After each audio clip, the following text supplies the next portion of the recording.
Alright, ladies and gentlemen, I'm here on the show and here to recap the cup race today. How about that? Bubba Wallace wins. First win, I think, in what was 100 races, I think. I mean, he had to hold off Kyle Larson to win, and I mean, it wasn't like it was rigged. It wasn't rigged. I mean, he had to hold off Kyle Larson for what, 2 restarts. The regular season points battle is also pretty close as well. Elliott only up 4 on Byron now after having a midday. Well, I shouldn't say just mid. It wasn't really good. Byron's only 4 back because he ran out of fuel on the last lap. Larson's 15 back, Hamlin 20 back. Oh man, regular season battle would feed families if we had full season points. Oh, but Danielle Trotta and the NASCAR Shields think it's better now than it was back then. Should be full season points with the stage points because it's a pretty thrilling battle for the top spot.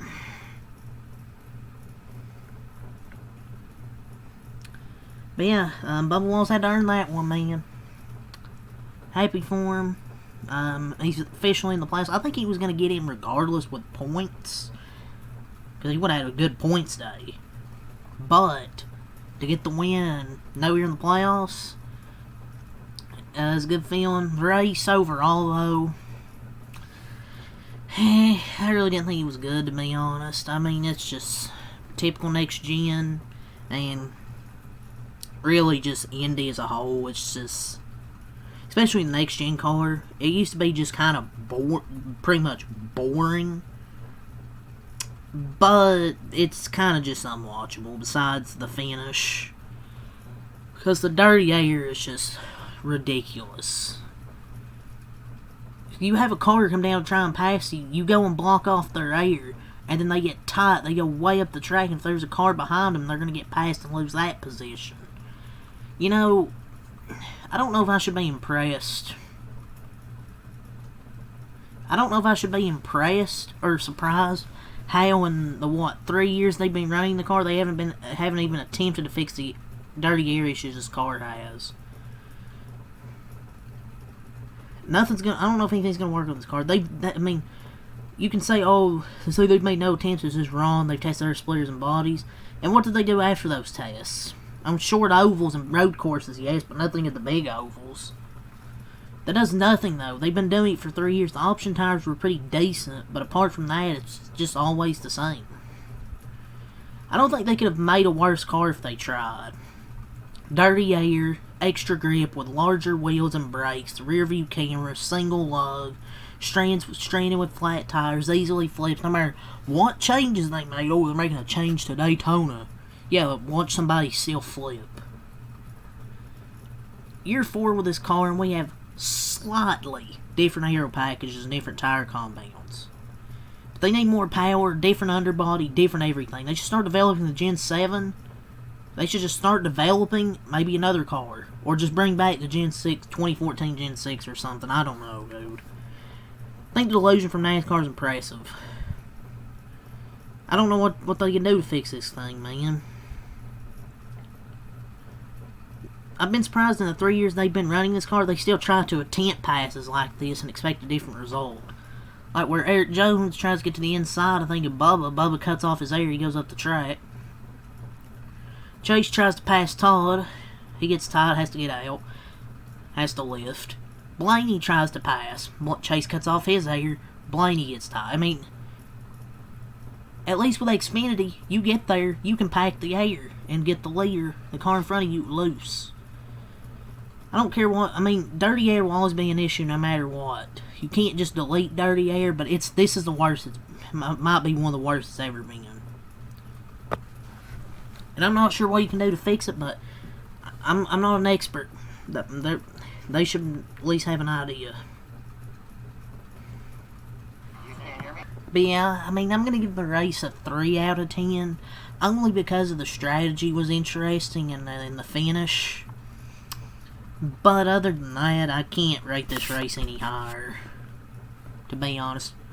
At least Joey blew a tire, so I guess that raises it a point.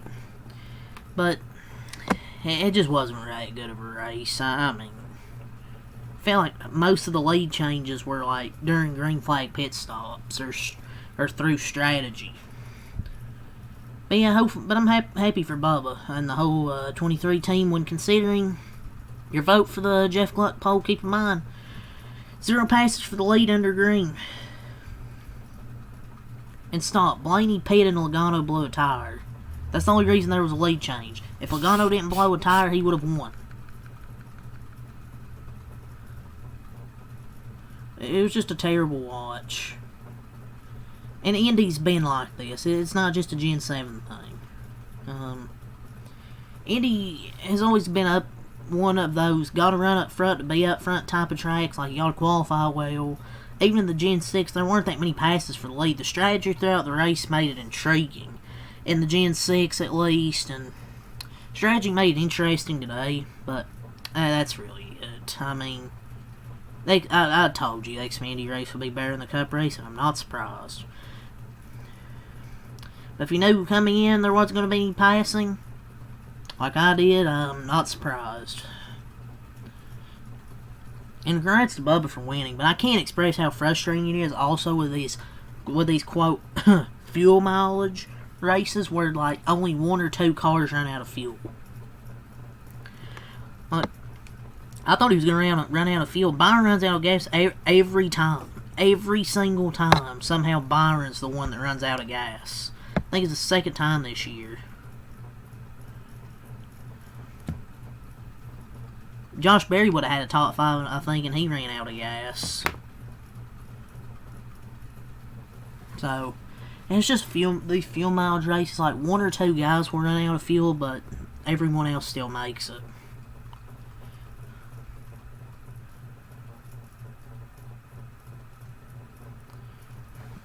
Oh, congrats to Ty Gibbs for winning $1 million. What a 21st place run for him. Oh, and somebody actually threw a beer can on the track with coming to 1 to go.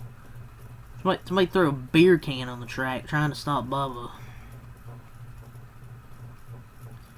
But yeah, also great victory interview there with Bubba. This place also means so much to the drivers and teams. They just need to stick. The Brickyard 400 needs to stick around.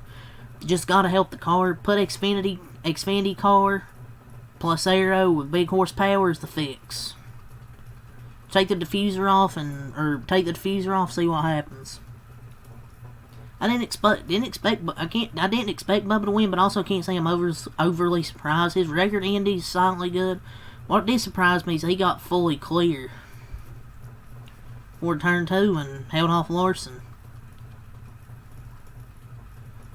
He ran solid last year and won a stage, so I'm not surprised he won here, to be honest. He was also up front all day and executed the best out of everyone on their strategy.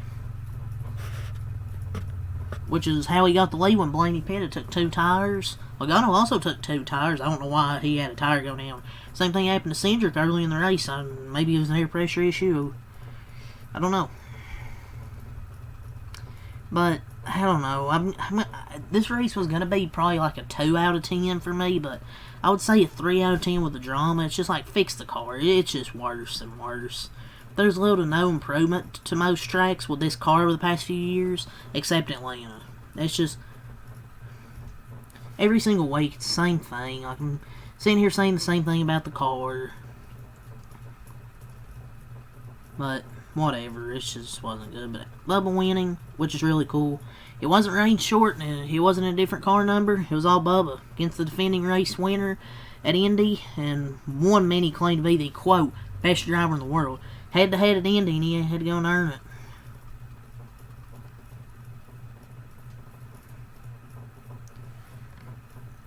Like, Kansas was all him. Talladega sure rained, but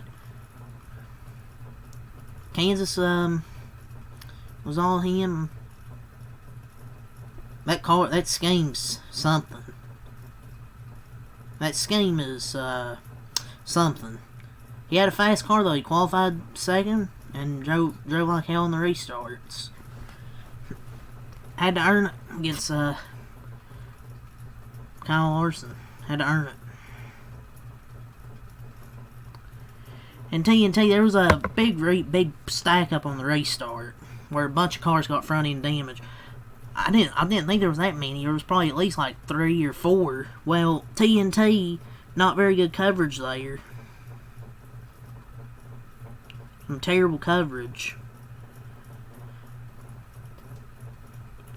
Jeff Gluck, NASCAR shield, I guess. Jeff Gluck.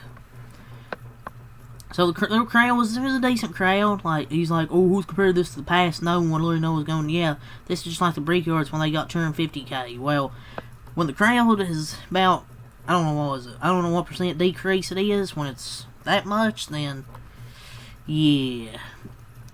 This track is just not, like, good for stock cars. Never has been. The early crowds were only there because of the track aura, not the racing. Like, I've never been, like, big on the racing in Indy because it's never really been that great. But it is a crown jewel, so. But who's comparing this to the past? But isn't the playoffs, the stages, the cars supposed to make NASCAR more popular than it's ever been, Jeff? That's why the past is being brought up, because it's way better than what it is now. If NASCAR just made the product on the track watchable, we wouldn't have to worry about crowd sizes. Nobody wants to watch this racing going on today. I only tune in, really, for the strategy. Pretty simple. Shouldn't a 75% decrease in attendance be a little bit alarming? People don't love the product like they used to, Jeff. And NASCAR media getting really defensive lately. Crying, getting really defensive. Look, I love the Oval, and I wanted the Oval to come back. I'd hope those watching would be able to tell the difference between a track problem and a car problem. Considering what today we saw was either a 2 or 3 out of 10 compared to 5 out of 10 we saw yesterday. Indy's never necessarily been great for stock cars, but the Xfinity race was a 5 out of 10 with like a 9 out of 10 finish. I love the Oval with a good car. This car has ruined any good things the Oval brings. Yesterday's race in Xfinity, while not phenomenal, was at least watchable. This race really wasn't worth watching until the finish. They need to make big changes to this car. Like, it's pathetic. Obviously, Indy will always be difficult to pass no matter what the car is, but my God. There's super speedway fuel saving on an Oval. Like 10, 15 laps into the race. Dirty air always exists. Does not mean we're not currently watching some of the worst dirty air it's ever been. Super speedway fuel saving. If you don't like it, don't watch it, crowd. We'll probably be all over. You if you said that. How about your stage winners? Briscoe won stage 1. Stage 2 was Blaney, and Bubba won the race. There were a few incidents where Bale turned Zane Smith. Wasn't intentional, just a really bad misjudgment, a bad part of the track. That took out Tyler Reddick. Joey Logano ended up being involved, so it took out Logano, Zane, Reddick. There was a restart.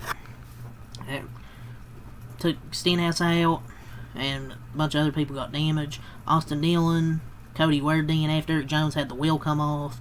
Chastain got turned. And yeah, let's go to the results. Bubba first, second, Kyle Larson, Denny third, Priest fourth. How about that for Priest? Brad 5th, Todd Gillen 6th, Ryan Blaney 7th, Christopher Bell 8th, Alex Bowman 9th, Horsefar 10th, Haley 11th, John Nemechek 12th, Chase Elliott 13th, not a great car, but we still got top 15 out of it. Chris Buescher 14th, Cindric 15th, Byron 16th, round few in the last lap. How about Catherine Lake 17th?